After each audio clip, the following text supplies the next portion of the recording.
Hey guys, अब हम बात करने वाले हैं क्लास 10 का जो मॉडल सेट है। ओके, ये सेट फर्स्ट है हिंदी का। ठीक है, इसको आज हम फुल सॉल्यूशन करने वाले हैं और आपको वीडियो में लास्ट तक बने रहना है। बहुत ही अच्छी तरह से हमने कवर किया है क्वेश्चन को। और वीडियो अच्छी लगे तो लाइक शेयर और सब्सक्राइब करना ना भूलें। तो आप सब यहाँ पर पढ़ लिए होंगे कि मॉडल सेट जो है आपको 1.5 घंटे के टाइम दिए जाएंगे एंड इसमें भी आपको कुछ कुछ क्वेश्चन जो है जल्दी ही करना है और 40 मार्क्स का कुल जो है आपका रहेगा। ओके, तो आपने निर्देश वगैरह तो पढ़ लिए होंगे। चलिए अब सीधे क्वेश्चन पर आते हैं। ठीक है, तो यहाँ पर थोड़ा सा क्वेश्चन जो है थोड़ा जल्दी में पढ़ना पड़ेगा क्योंकि बहुत लंबा लंबा आंसर है इसमें। ठीक है, नीचे दिए गए गद्यांश को ध्यानपूर्वक पढ़कर प्रश्न का उत्तर संक्षेप में दीजिए। यानी 3 क्वेश्चन रहेंगे और आपका 2-2 मार्क्स के रहेंगे। इसमें आपको 20 शब्द में लगभग लिखने होंगे। ओके, तो चलिए यहाँ पर पढ़ते हैं। जैसे मनोविज्ञान आज पूरी दुनिया में व्यवसाय बन चुका है। ठीक है, बात तो सही है। जीवन के हर क्षेत्र में मनोविज्ञान की आवश्यक महत्व होते जा रहा है। ठीक है, महसूस की जा रही है। चिकित्सा, शिक्षा, खेल जगत, कॉर्पोरेट जगत के अतिरिक्त कई क्षेत्रों में मनोवैज्ञानिक कार्यरत है। ठीक है, बिल्कुल सही है। मनोविज्ञान बुद्धि, अभिरुचि, संवेगों और समूची व्यक्तित्व को आंकने के लिए मापदंड भी इसको बोल देते हैं। ठीक है, इन्हें बनाने के लिए वैज्ञानिक विधियों से अनुसंधान किए जाते हैं। फिर व्यवहार का भी विविधता अध्ययन करता है। ओके, तो आपने यहाँ पर देखा जितने भी चीज़ें हैं। अब इसको फिर क्वेश्चन पर हम नीचे देखेंगे, पहले इसको कंप्लीट कर लेते हैं। ओके, और वीडियो चलेगी तो लाइक और शेयर करते रहना। ठीक है, क्योंकि इसी वीडियो में आपको हर सेट का जो है पूरा सॉल्यूशन मिलने वाला है। ठीक है, तो आगे बढ़ते हैं इसको।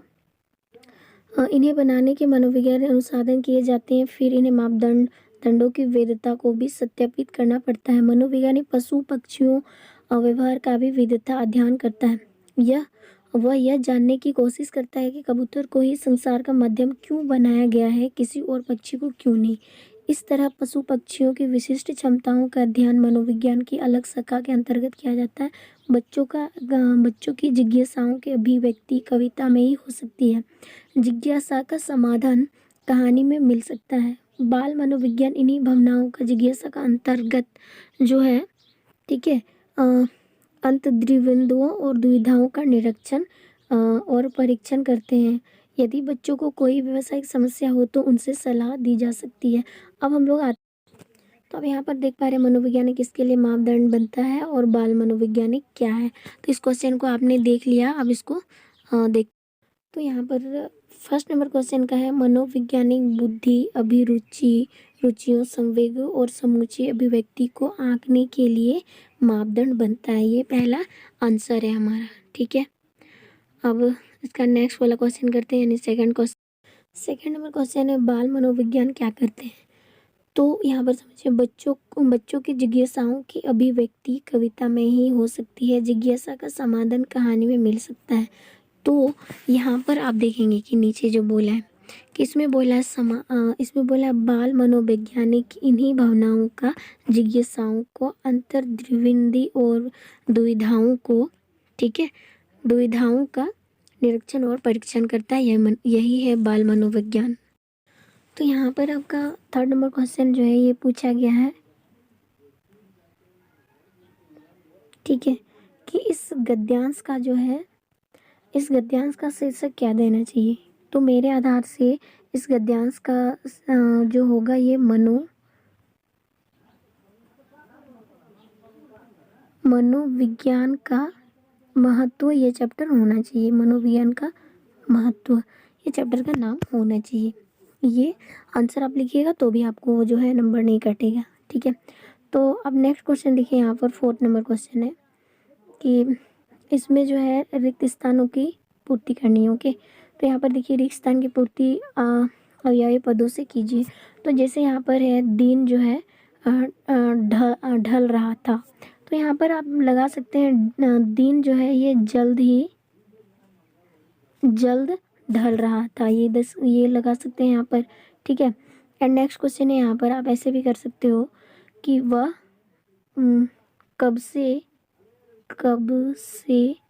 नहीं पड़ता है, ये भी आप यहाँ पे लगा सकते हैं। ओके, या इसके अलावा यहाँ पे जैसे अथवा दिया, अथवा के बाद आपको दिया अवयव की परिभाषा लिखिए, तो यहाँ पर हम क्या करेंगे, अवयव की परिभाषा को लिखेंगे अथवा में। ओके, तो यहाँ पर जैसे अथवा में जो क्वेश्चन था अवयवी की परिभाषा लिखिए, तो इसका परिभाषा जो है वो ये है, आप यहाँ पर देख पा रहे हैं, जिन शब्दों के रूप लिंग वचन कारक काल आदि के कारण नहीं बदलते हैं उन्हें अवयवी शब्द कहते हैं। ठीक है, तो ये हमारा आंसर हो जाएगा इसमें। ठीक है, अथवा में आप ये भी लिख सकते हो।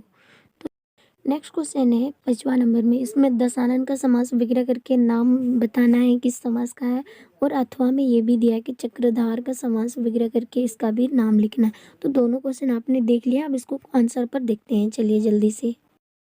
तो जैसे यहाँ पर दशानन का समास विग्रह कर समास का नाम लिखना है, तो दस है अनन जिसके, उसको दशानन कहते हैं, और वो कौन है, रावण है। ठीक है, और ये किस समास का है, तो ये बहुब्रीहि समास का है।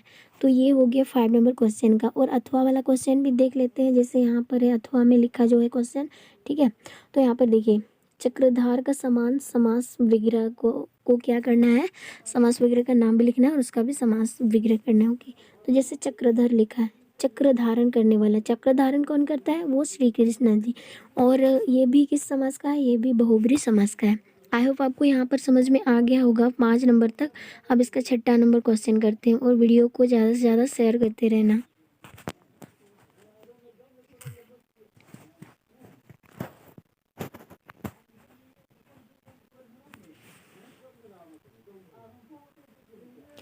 अब इसका 6ठा नंबर क्वेश्चन देखिए, इसमें बोला है छाया को छूने से कवि का क्या आशय है, वह छाया को छूने से क्यों मना करता है। और अथवा वाला क्वेश्चन है कि हर चंद्रिका में छिपा एक रात कृष्ण है, इस पंक्ति का क्या आशय है। दोनों आंसर अथवा करके निकालते हैं। तो आप इन दोनों में से जो आपको अच्छा लगे वही आंसर आप देंगे। ओके, मैं दोनों क्वेश्चन आपको प्रोवाइड करा दे रही हूँ। तो ये है क्वेश्चन नंबर 6, कोई छाया को छूने से कवि का आशय भ्रम या दुविधा। बात तो सही है, यहाँ छाया शब्द पुरानी स्मृतियों के लिए भी है। कवि या छाया को छूने से इसलिए मना करता है, ठीक है, करता है क्योंकि यह वास्तविक से दूर होती है, इसके पीछे भागना, अपने दुखों को बढ़ाना। छाया के सहारे जीवन नहीं जिया जा सकता है, वर्तमान में हमें जीना होगा। एक चीज़ आपने ध्यान दिया होगा, ये छाया क्या चीज़ है, तो आपको बता दें, छाया जो होता है वो बीते हुए कल के बारे में बातें होती है, और जो बीते हुए जो कल जो बीत जाते हैं फिर उसको दोहराएंगे तो हमें दुख ही दुख मिलेगी। इसीलिए कवि ने कहा है कि छाया मत छूना, यानी बीते हुए बात को दोहराना मत, नहीं तो मन को और दुखी या ठेस पहुंचा सकती है। आई होप आपको यहाँ पे समझ में आ गया होगा। अब इसका नेक्स्ट क्वेश्चन यानी अथवा वाला क्वेश्चन कर लेते हैं जल्दी से। पर देखिए, इसका अथवा वाला क्वेश्चन क्या है कि हर चंद्रिका में छिपी एक रात कृष्ण है, इस पंक्ति का आशय स्पष्ट कीजिए, यानी इसका हमें अर्थ बताना है। तो बता देते हैं यहाँ पर, हर चंद्रिका में छिपी एक रात कृष्ण का आशय, यानी चंद्रिका मतलब हर चांदनी रात, यानी कि कह सकते हैं सुख के बाद कृष्ण रात, यानी कि दुख आवश्यक आता है। ये सुख और दुख जो है ये जीवन का अनिवार्य अंग है। जैसे सुख वैसे ही दुख, अगर सुख होगा तो दुख भी होगा, दुख होगा तो सुख भी होगा। ये बात है, यही कवि जो है कहना चाहता है। ठीक है, अब क्वेश्चन नंबर 7 है, कन्यादान के समय माँ दुख को प्रमाणित क्यों कहा गया, यानी माँ जो है माँ के दुख को प्रमाणित क्यों कहा गया है। ठीक है, तो आइए इसको भी जानते हैं। यहाँ पर देखिए आपको इसका अथवा वाला क्वेश्चन भी दिया है। ठीक है, इस पे भी ध्यान देना आप कि लेखिका मनु भंडारी के व्यक्तित्व पर किन किन व्यक्तियों के रूप में किस रूप में प्रभाव पड़ा है, इसको भी देख लेते हैं दोनों के साथ में। तो यहाँ पर क्वेश्चन देखिए, कन्यादान के समय माँ के दुखों को प्रमाणित क्यों कहा गया है, इसके बारे में जान लेते हैं। तो माँ को इस बात की चिंता थी कि दुनियादारी से अपरिचित उसकी भोली भाली बेटी भावी जीवन की कठिनाइयों का सामना कैसे कर सकेगी। बात तो सही है। ओके, तो कोई भी बच्ची को जब मतलब उसकी शादी कर दी जाती है किसी भी लड़की की, तो मम्मी को तो बहुत ज़्यादा चिंता में डाल देती हैं। तो कठिनाइयों का सामना कैसे कर सकेगी, तो कन्यादान करते समय माँ या अनुभव कर रही थी कि बेटी के चले जाने के बाद वह बिल्कुल अकेली हो जाएगी, जिस कारण कन्यादान के समय माँ के दुख को प्रमाणित कहा गया है। आई होप ये क्वेश्चन भी आपको समझ में आ गया होगा इसका आंसर। अगर वीडियो अच्छी लगी तो लाइक और शेयर करते रहना।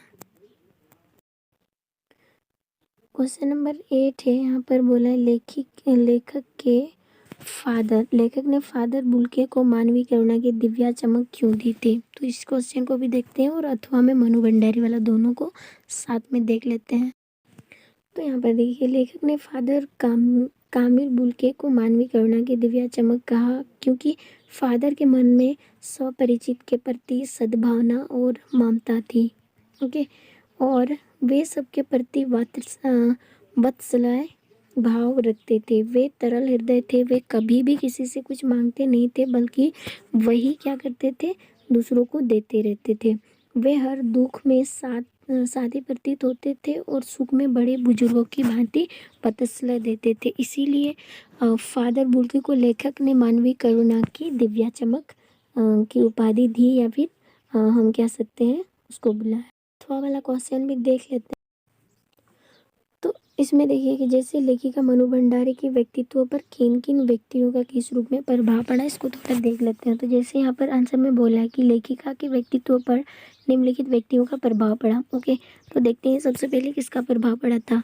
तो यहाँ पर लिखा है कि जैसे यहाँ पर लिखा है पिताजी का प्रभाव, कि लेखिका के व्यक्तित्व पर पिताजी के स्वभाव एवं आदतों का अप्रत्यक्ष रूप से गहरा प्रभाव पड़ा है। ओके, पिताजी के गोरे रंग के प्रति लगाव ने लेखिका के अंदर हीन भावनाओं की ग्रंथि पैदा कर दी थी, क्योंकि वह काली है। यही एक प्रभाव है। जैसे यहाँ पर बोला प्राध्यापिका शीला अग्रवाल का प्रभाव, कि जब लेखिका 10वीं पास करके फर्स्ट ईयर यानी कि 11th क्लास में आए, तब उसका परिचय हिंदी प्राध्यापिका शीला अग्रवाल से हुआ। ठीक है, फिर उन्होंने लेखिका को बाकायदा साहित्य की दुनिया में प्रवेश कराया। ठीक है, और इसमें क्या बोला है कि साहित्य में रुचि उत्पन्न करने तथा लेखन के अंदर और प्रेरित करने में शीला अग्रवाल का बहुत ही बड़ा योगदान रहा, ये मनु भंडारी के ऊपर। ठीक है, लेखक के ऊपर। तो आई होप यहाँ पे अथवा वाला क्वेश्चन भी आपने देख लिया। अब इसका नेक्स्ट तो क्वेश्चन नंबर 9 है, सुधीर वाद्ययंत्र से आप क्या अभिप्राय है। सहनायक सुधीर मतलब वाद्य में सह की उपाधि क्यों दी गई है। ओके, तो इसे समझते हैं, या फिर 10 नंबर क्वेश्चन भी आप देख लीजिए, क्योंकि हम सीधा आंसर पर आएंगे। जॉर्ज पंचम की लाट की नाक को पुनः लगाने के लिए मूर्तिकार ने क्या क्या यत्नाएं किए। दोनों क्वेश्चन को हम साथ में आंसर चेक कर लेते हैं। ठीक है, तो चलिए इस आंसर को देखते हैं।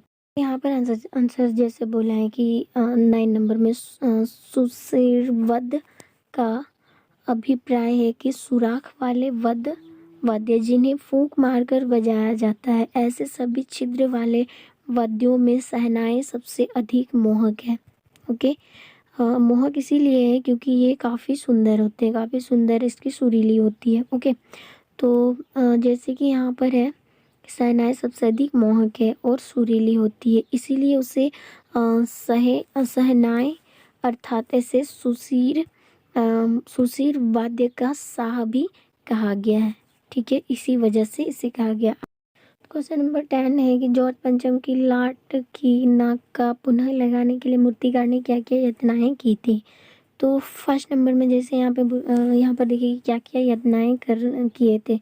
तो जॉर्ज पंचम की लाट की नाक को पुनः लगाने के लिए मूर्तिकार ने निम्नलिखित यत्नाएं किए थे। तो कौन कौन से यत्नाएं किए थे।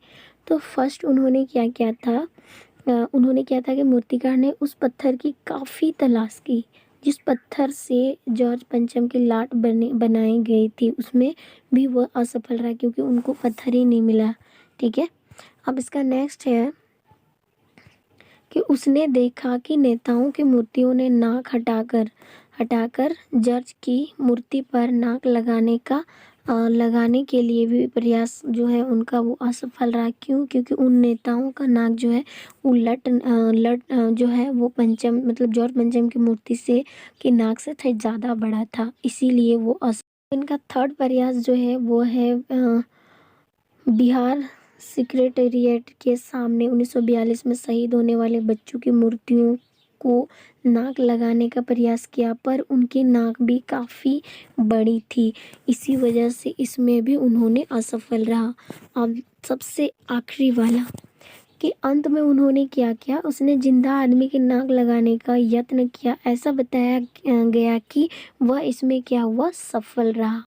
अब हम लोग आ गए हैं खंड ग में, और ये जो है ये हमें क्या करना है, लिखना है। और हर एक क्वेश्चन का हमें 5-5 जो है मार्क्स मिलेगा। और ये एक तरह से हमें 150 वर्ड में लिखना है, 150 से कम नहीं, तब हमें 5 नंबर मिलेंगे एक क्वेश्चन का। ठीक है, तो यहाँ पर जैसे बोला 11 नंबर में, अपने क्षेत्र में पार्क विकसित करने के लिए नगर यानी निगम अधिकारी को पत्र लिखें।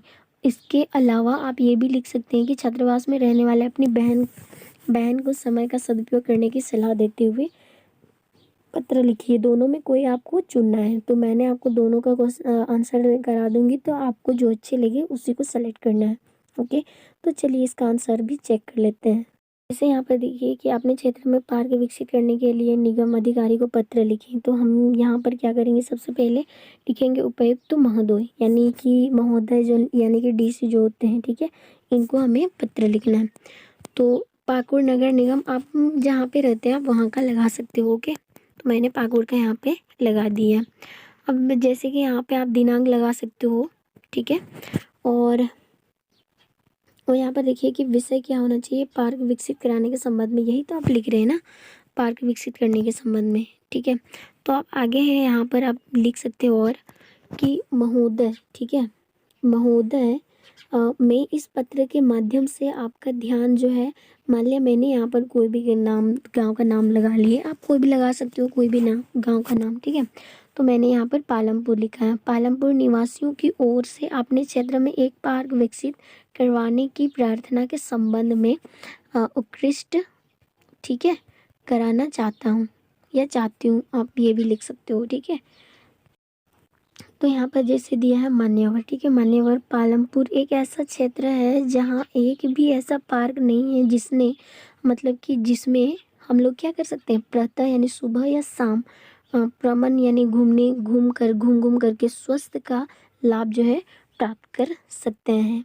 ठीक है, तो अतः आपसे नम्र निवेदन है कि हमारे प्रार्थना पत्र को स्वीकृत किया जाए। और यहाँ पर आपको लिखना है लास्ट में धन्यवाद, और मोहल्लेवासी वर्ड संख्या है तो आप लगा सकते हो, अपना पता इसमें डाल सकते हो। तो ये था हमारा 11 नंबर का क्वेश्चन। अब इसका अथवा वाला क्वेश्चन देखते हैं। तो अथवा वाला क्वेश्चन यही था, छात्रावास में रहने वाले अपनी बहन को समय का सदुपयोग की सलाह देते हुए क्या करना है, एक पत्र लिखना है। तो यहाँ पर आप देख पा रहे हैं, जैसे हमने यहाँ पर लिखा पाकुड़ और दिनांक आज 13 फरवरी है, तो हमने लगा दिया 13 फरवरी। आप आपके हिसाब से लगाओगे। तो यहाँ पर देखिए कि मैंने क्या किया, प्रिया दीपिका। आप यहाँ पे किसी का नाम भी ले सकते हैं, किसी लड़की का नाम, अपनी बहन का नाम, ठीक है।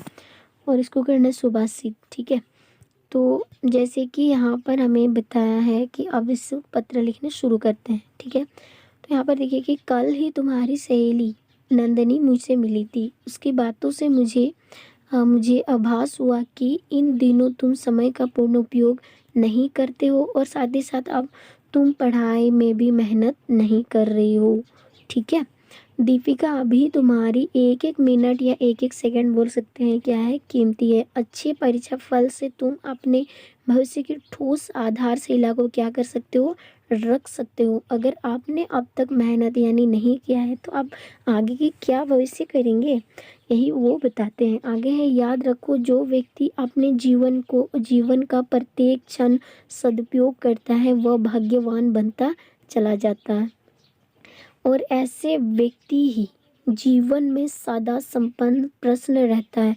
विद्यार्थी के जीवन में तो समय के सदुपयोग और सही दिशा में कड़ी मेहनत की और भी अधिक आवश्यकता होती है। ये विद्यार्थी जीवन का है, क्योंकि हमें मतलब कि हर कोई को समय का सदुपयोग करना जरूरी है। अब यहाँ पर 12 नंबर क्वेश्चन देख पा रहे हैं, ठीक है। 12 नंबर क्वेश्चन में क्या बोला है कि दिए गए संकेत के आधार पर निम्नलिखित में से किसी एक विषय पर निबंध लिखना है। कोई एक विषय पर हमें क्या करना है, निबंध लिखना है। ओके, जैसे क नंबर पर है कोविड से सुरक्षा, इसमें क्या क्या संकेत बिंदु है, कोविड क्या है, सुरक्षा के उपाय क्या है, लापरवाही का नतीजा क्या होगा और इसका निष्कर्ष क्या निकलेगा। या ख नंबर पर है सरूल संकेत बिंदु पर्व का परिचय दे, कैसे मनाया जाता है और क्यों मनाया जाता है, इसका निष्कर्ष क्या निकलेगा। दोनों में से कोई एक आपको लिखना है। तो चलिए हम 1 नंबर का ही करते हैं, यानी कोविड-19 सबसे फेमस है, सो हमने इसी को करते हैं। सरूल तो आप कर ही चुके होंगे, ठीक है। तो चलिए हम कोविड-19 का, जैसे कोविड-19 के संकेत बिंदु में क्या लिखा है, ओके। तो जैसे यहाँ पर बोला कोरोना वायरस एक संक्रमित बीमारी है, ओके। और कोरोना वायरस को कोविड-19 के नाम से भी जाना जाता है। यह एक संक्रमित बीमारी है या मनुष्य के अंगों में से फेफड़ों को सबसे ज़्यादा प्रभावित करती है, ओके। और यहाँ पर हम कह सकते हैं कि ये जो बीमारी है यह एक नया वायरस है जो पूरे विश्व में जान माल की हानि कर रही है। यह रोग सामान्य लोगों के संपर्क में आने पर फैलता है। कोविड-19 को, ठीक है, कोविड-19 को सर्वप्रथम चीन के वुहान जिले में दिसंबर 2019 को प्रभाव के रूप में देखा गया, ओके। और हम कह सकते हैं जैसे भारत के अंदर कब देखा गया, तो बता दें ये भारत के अंदर जो है विश्व स्वास्थ्य संगठन यानी WHO ने मार्च 2020 को कोविड-19 को एक महामारी के रूप में घोषित कर दिया, ठीक है। अब इसके लक्षण क्या क्या है, ये भी पॉइंट था वहाँ पर, तो हमें लक्षण को भी देखना है। तो यहाँ पर हम कह सकते हैं कोरोना वायरस के लक्षण को पहचानने का अत्यंत दुस्सार है। जैसे क्योंकि कभी कभी कोरोना वायरस के मरीज भी सामने में आकर हमें नहीं पता चलता है कि इसका कोरोना वायरस हुआ है, लेकिन हाँ फिर भी इसको माना जाता है। तो किससे माना जाता है, तो चलिए इसको देखते हैं। तो लेकिन कोरोना वायरस के 3 अभिलक्षण हैं, बुखार, खांसी तथा स्वाद गंध आदि में हो जाता है। तो मतलब पता चलना चाहिए कि ये कोरोना वायरस का लक्षण है। तो अब यहाँ पर फिर से हम देखते हैं कि इसमें जो है, इसमें कोई भी लक्षण हो तो इसमें से कोई भी व्यक्ति या मरीज जो है लक्षण हो तो वो मरीज को आइसोलेशन में रहने की सलाह दी जाती है, ओके। अब नेक्स्ट है यहाँ पर, जैसे देख पा रहे सुरक्षा का उपाय क्या क्या है, उपाय क्या कर सकते हैं। जैसे यहाँ पर हाथों से साबुन और पानी को, हाथों को क्या करना है, साबुन और पानी से धोते रहना है, ओके। और खांसी या छींकने वाले व्यक्तियों से दूर रहें। और आपको भी अगर लगता है तो आप बाहर ना निकले और मास्क का प्रयोग करते रहें। और सोशल डिस्टेंसिंग का मेंटेन तो ज़रूर करनी होगी। तो जैसे यहाँ 3 नंबर मतलब फिजिकल डिस्टेंसिंग का पालन करें और मास्क का भी उपयोग करें, ये है मतलब बचने का।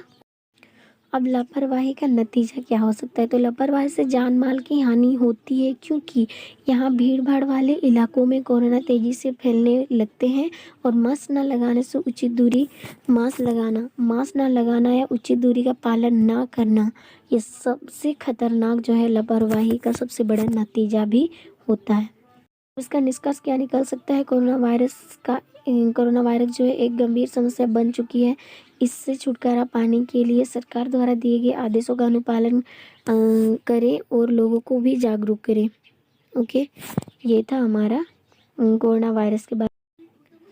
अब 13 नंबर क्वेश्चन है, स्वस्थ वर्धक पेय सामग्री बनाने वाली कंपनी की ओर से लगभग 50 शब्दों में आपको विज्ञापन लिखना है। तो चलिए इसका भी आंसर हम लोग चेक कर लेते हैं क्या क्या हो।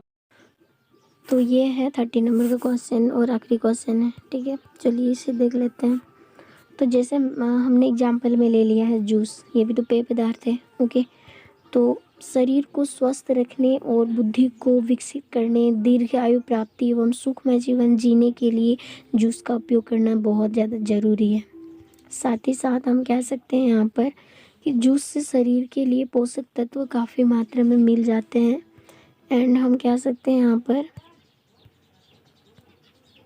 जूस स्वास्थ्य के लिए टॉनिक व अस्वस्थ लोगों के लिए दवा का भी काम करती हैं, ओके। अब इससे आगे हम और भी लिख सकते हैं, जैसे ऐसे रोगी जिनकी पहचान शक्ति जो है कम होती है उनके लिए ज़्यादा लाभकारी होती है। और ज्वार जुखाम जैसे हार्ट अटैक या blood pressure, TB, AIDS, cancer आदि जो है रोगियों को जूस देना सबसे बड़ी जो है क्या है, अमृत के समान होती है। इसीलिए जूस ज़रूरी है, चाहे स्वस्थ हो चाहे अस्वस्थ हो, सबके लिए जूस जो है बहुत ज़्यादा ज़रूरी है। तो हमने टोटल टोटल जो है 13 क्वेश्चन का फुल आंसर हमने कर लिया है। और वीडियो अच्छी लगी तो लाइक शेयर और सब्सक्राइब करें और ज़्यादा से ज़्यादा दोस्तों को जोड़ें। इसी वीडियो में आपको टोटल जो सेट है सबका सॉल्यूशन मिल जाएंगे, मैथ हो, साइंस हो, सोशल साइंस हो, इंग्लिश, संस्कृत, सारे सब्जेक्ट। तो इसीलिए वीडियो को लाइक करें और सब्सक्राइब करके रखें।